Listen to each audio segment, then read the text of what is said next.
التأويل وافتح علينا فتوح العارفين بك يا رب العالمين ولا حول ولا قوة إلا بالله العلي العظيم.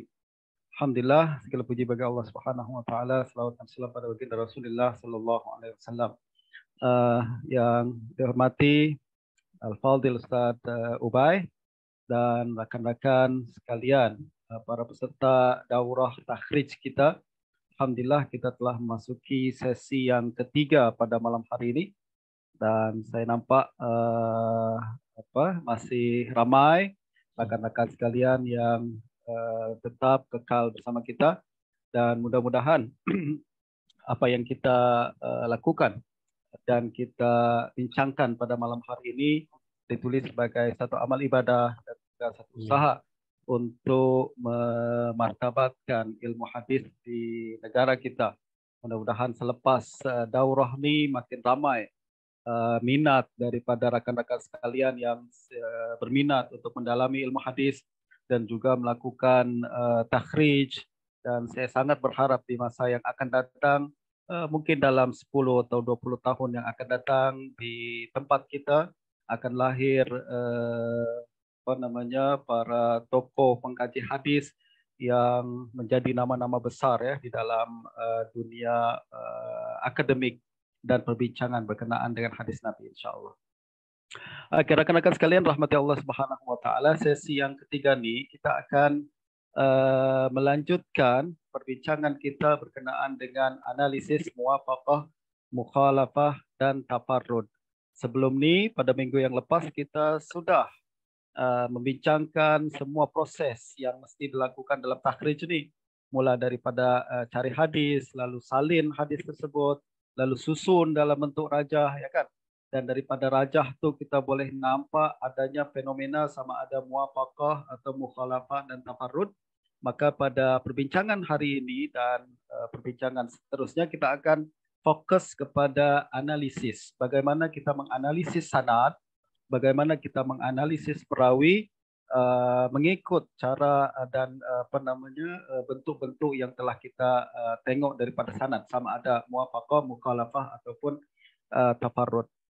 Sebelum saya lanjutkan, kalau rakan-rakan perasan, bagi siapa yang pernah belajar ilmu takhrij, jadi bagi siapa yang pernah belajar ilmu takhrij di mana-mana universiti misalkan, biasanya kita diajarkan perbincangan berkenaan dengan mutaba'ah, lalu syawahid itu nanti di akhir.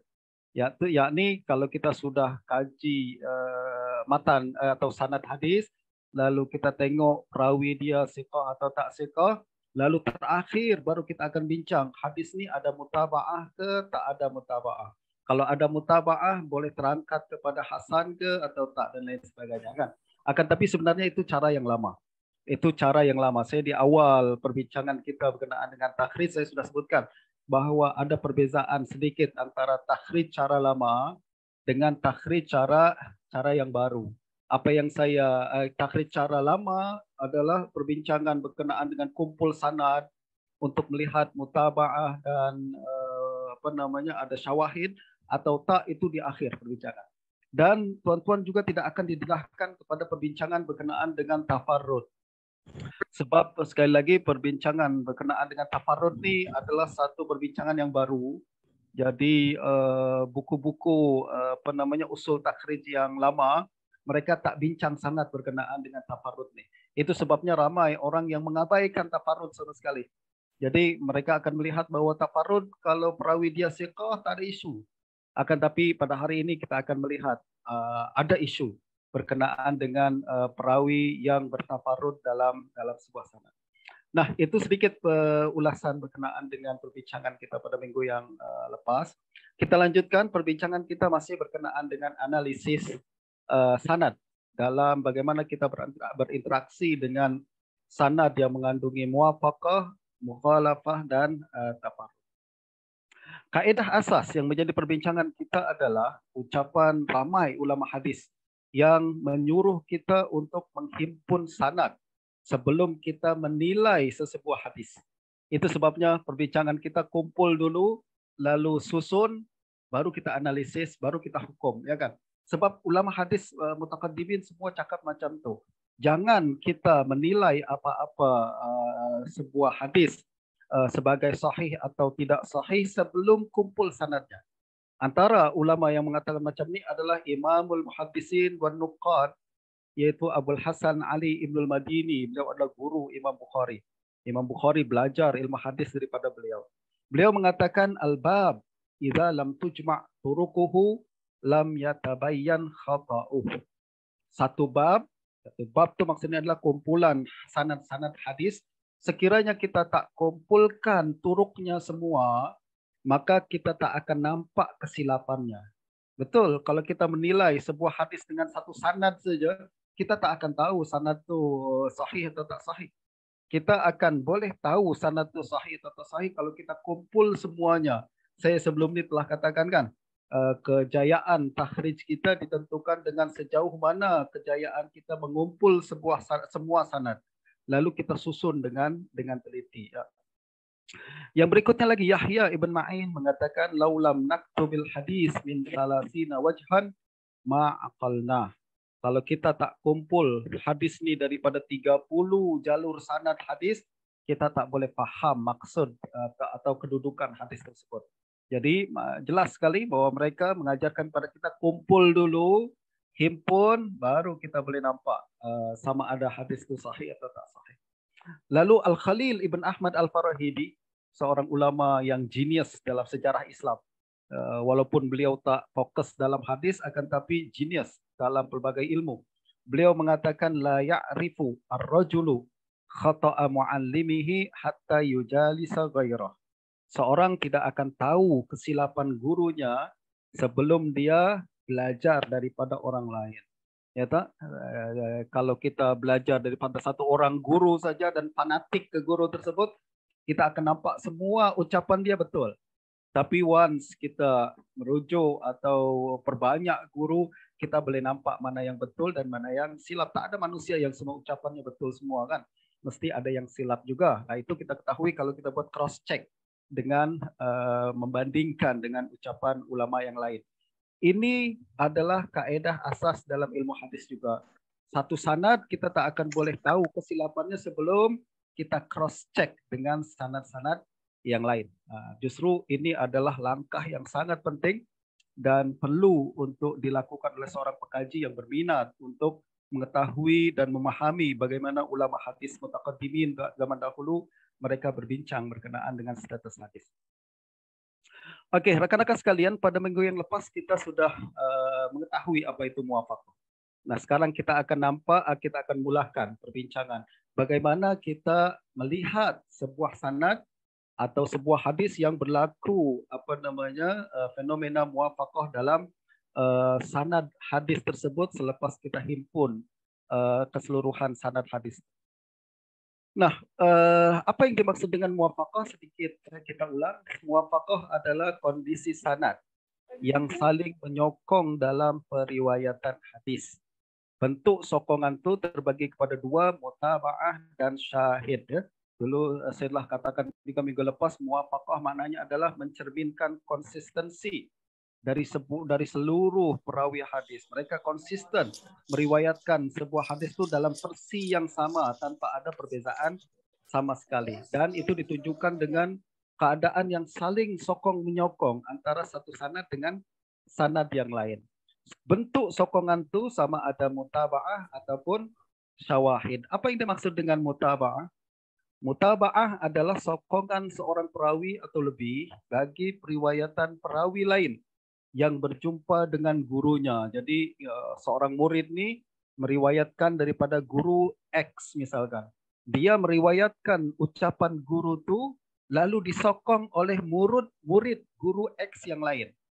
Jadi murid daripada guru X yang lain ni pun meriwayatkan bentuk yang sama dengan periwayatan murid tu. Itu kita sebut sebagai mutaba'ah tamah. Mutaba'ah tamah iaitu keserasian, sokongan yang diberikan oleh seorang murid atau lebih kepada murid yang lain. Atau sokongan itu berjumpa kepada tokoh yang lebih tinggi, yaitu guru daripada gurunya. Ya, selagi mana masih berakhir kepada tokoh sahabat yang sama. Selagi mana akhir sanad itu kembali kepada Abu Hurairah, misalkan, maka sokongan-sokongan yang berlaku di bawah sanad itu kita sebut sebagai mutaba'ah. Sedangkan syawahid dia adalah sokongan juga, akan tapi menerusi sanad yang lain yang berakhir kepada tokoh sahabat yang berbeza.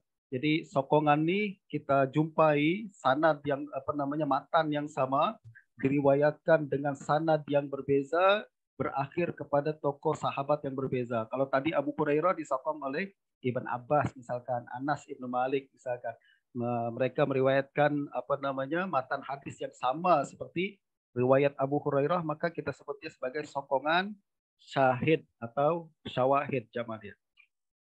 Kita sudah bincang pada minggu yang lepas perkara tersebut. Selanjutnya adalah apa yang mesti kita ketahui, sanad yang lemah sekalipun kalau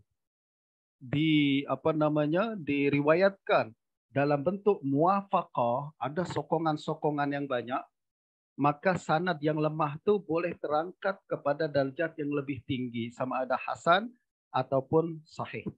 Ya, kalau ada sanad lemah sekalipun diriwayatkan dengan sokongan yang banyak, maka kita katakan dia terangkat, tidak lagi lemah.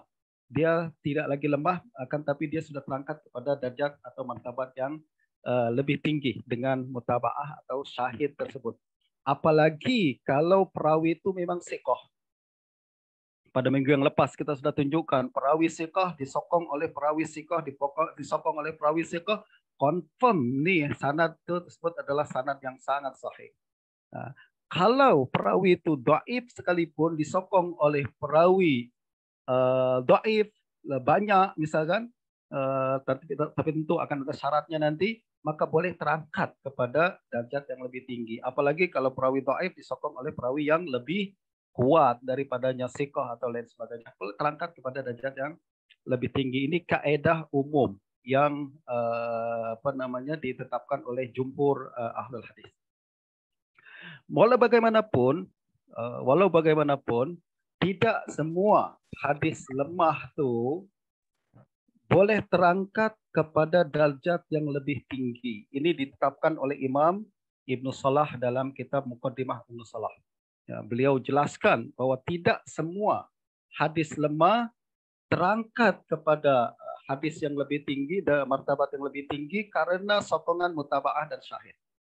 Akan tetapi justru ada hadis lemah yang boleh terangkat, ada hadis lemah yang tak boleh terangkat. Ya, hadis lemah yang boleh terangkat adalah hadis lemah yang ringan. Hadis lemah yang teruk tidak boleh terangkat kepada darjat yang lebih tinggi walaupun ada mutaba'ah dan syawahid. Ya. Nah, secara ringkasnya saya boleh rumuskan macam ni. Perawi sebab hadis lemah yang sebabnya adalah perawi lemah hafalan, maka boleh dikuatkan dan boleh terangkat kepada darjat lebih tinggi. Hadis lemah yang terputus, mursal misalkan, boleh terangkat kepada darjat yang lebih tinggi dengan mutaba'ah dan syahid. Perawi yang majhul pun boleh terangkat, mudallis pun boleh terangkat. Akan tapi perawi yang pendusta dia teruk, dia tak boleh terangkat walaupun dengan mutaba'ah dan syawahid. Begitu juga perawi dia pemalsu hadis, perawi yang matruk, perawi atau sanad yang syaz, sanad yang khilaf atau silap atau khata' atau waham, ulama mengatakan ini hadza khata', maka dia tak boleh terangkat walaupun dengan mutaba'ah dan syawahid. Begitu juga sanad yang munkar, sanad yang ma'lul, dia tidak terangkat. Ini dikira sebagai kelemahan yang terlalu lemah sehingga sokongan mutaba'ah dan syawahid tidak mengangkat, tidak menutupi kecacatan yang terlalu berat tersebut. Ya. Ini secara kaedah umum yang saya nak berikan teori kepada tuan-tuan. Jadi pada zaman sekarang ramai orang yang terlalu bermudah untuk mengangkat hadis lemah kepada darjat yang lebih tinggi. Dan itu adalah satu kaedah yang mutasahil. Dan tidak dinafikan setengah ulama terdahulu buat. Macam antara orang yang sering buat perkara ini adalah Imam Suyuti. Imam Suyuti dia punya satu buku yang mengkritik Imam Ibnul Jauzi dalam kitab Maudhu'at. Betul tak? Banyak hadis-hadis yang dihukumkan palsu oleh Ibnul Jauzi dikritik oleh Imam As-Suyuti dan dikatakan tak palsu. Dia boleh terangkat kepada darjat yang lebih tinggi. Dia tak palsu, dia hanya dhaif saja. Misalkan. Dan sangat sering Imam Suyuti buat perkara tersebut dengan mengamalkan satu kaidah yang tasahul, yakni perawi itu pemalsu hadis tetap dia nak angkat juga dengan mutaba'ah dan syawahid, atau perawi itu matruk tapi dia nak angkat juga dengan mutaba'ah dan syawahid. Dan perkara ini yang dikritik kepada Imam Suyuti. Antara yang mengkritik beliau adalah adalah Syekh Ahmad Al-Ghumari, begitu juga Syekh Abdul Fattah Abu Guddah. Nanti tuan-tuan boleh tengok dalam dalam buku saya, aliran kritik hadis, saya sedikit bincang tentang perkara tersebut. Oke, itu secara teori. Saya nak tunjukkan pada tuan-tuan secara praktikal. Satu hadis diriwayatkan oleh Imam Muslim dalam kitab Sahih. Beliau mengatakan, haddatsana Utaibah ibnu Sa'id qala haddatsana Bakr yakni Ibnu Mudhar an Ibn Had an Ziyad ibn Abi Ziyad Maula ibn Ayyash haddatsahu an Iraq ibn Malik sami'tuhu yuhadditsu Umar bin Abdul Aziz an Aisyah. Jadi Imam Muslim meriwayatkan daripada Iraq bin Malik, ini fokus kita. Iraq ibnu Malik memberitahu Umar bin Abdul Aziz sebuah hadis yang dia terima daripada Aisyah. Jadi riwayat ini adalah riwayat Iraq daripada Aisyah. Riwayat Iraq daripada Aisyah. Masalahnya, kata Imam Ahmad bin Hanbal, Iraq ibnu Malik an Aisyah mursal. Jadi riwayat Iraq ibnu Malik daripada Aisyah terputus. Dia adalah satu riwayat yang terputus. Riwayat mursal atau terputus, dia masuk dalam kategori dhaif, betul tak? Dan adakah dia dhaif yang berat? Tak, dia dhaif yang ringan. Dan ini yang kemudian membuat kita mempersoalkan, kalau dia terputus dan dhaif, macam mana boleh masuk Sahih Muslim? Macam mana dia boleh masuk Sahih Muslim? Nah, kita pun buatlah satu takhrij, dan ini adalah sebagian daripada sanad hadis yang boleh saya display dalam slide kita nih. Ini riwayat daripada Iraq an Aisyah, dan dia hukumnya adalah mursal. Kalau kita tengok dalam susunan sanad ini, kita akan jumpa ternyata Iraq tidak bersendirian dalam meriwayatkan perkara ini daripada Aisyah. Ada mutaba'ah daripada pelbagai riwayat, terdapat dalam Sahih Bukhari dan Muslim dan lain-lain, yang meriwayatkan bahwa hadis yang sama turut diriwayatkan oleh Urwah daripada Aisyah. Urwah siqah, imam, daripada Aisyah, dan dia bersambung. Sebab Urwah adalah anak saudara Siti Aisyah, betul-betul bersambung dengan Siti Aisyah. Nah, riwayat ini menyokong riwayat Iraq ibnu Malik yang mursal itu, dan dengan demikian adakah boleh mengangkat dia kepada derajat lebih tinggi? Boleh. Sebab kelemahan riwayat Iraq adalah mursal. Dia adalah satu kelemahan yang ringan. Dia bukan kesalahan yang berat. Justru boleh terangkat kalau ada mutaba'ah daripada sanad yang lain. Dan kita pun jumpa syahid bagi riwayat ini. Matan yang sama diriwayatkan oleh sanad lain yang berakhir kepada sahabat Nabi yang lain. Siapa dia? Abu Umamah dan juga Hasan ibn Ali bin Abi Thalib. Nah, sokongan ini kita katakan sebagai syahid. Dengan adanya mutaba'ah dan syahid yang seperti ini, kita boleh mengatakan bahwa riwayat Iraq itu walaupun terputus, walaupun lemah dari segi teori dia, akan tapi boleh dikatakan terangkat kepada derajat yang lebih tinggi. Nah, ini contoh bagaimana sebuah hadis boleh terangkat kepada derajat lebih tinggi karena mutaba'ah dan syawahid. Jadi apa dia? Kalau hadis tersebut kelemahan dia ringan, betul tak? Dan mutaba'ah itu kuat. Tadi riwayat Urwah an Aisyah, dia riwayatkan oleh Bukhari, Muslim. Ini sanad yang cukup kuat, justru boleh mengangkat derajat boleh menutupi kekurangan atau cacat yang terdapat dalam riwayat Iraq. Dan begitu juga syahid yang terdapat dalam hadis Abu Umamah al-Hasan boleh mengangkat kelemahan tersebut. Ini contoh hadis yang boleh terangkat karena mutaba'ah dan syahid. Contoh yang kedua, hadis riwayat hadis yang berkenaan dengan galakan memberi belanja ahli keluarga pada hari Asyura. Ini pernah hot perbincangan perkara ini pada beberapa masa yang lepas, yaitu hadis daripada Nabi Sallallahu Alaihi Wasallam, man wassa'a ala iyalihi yauma Asyura wassa'allahu alaihi fi sa'iri sanatih.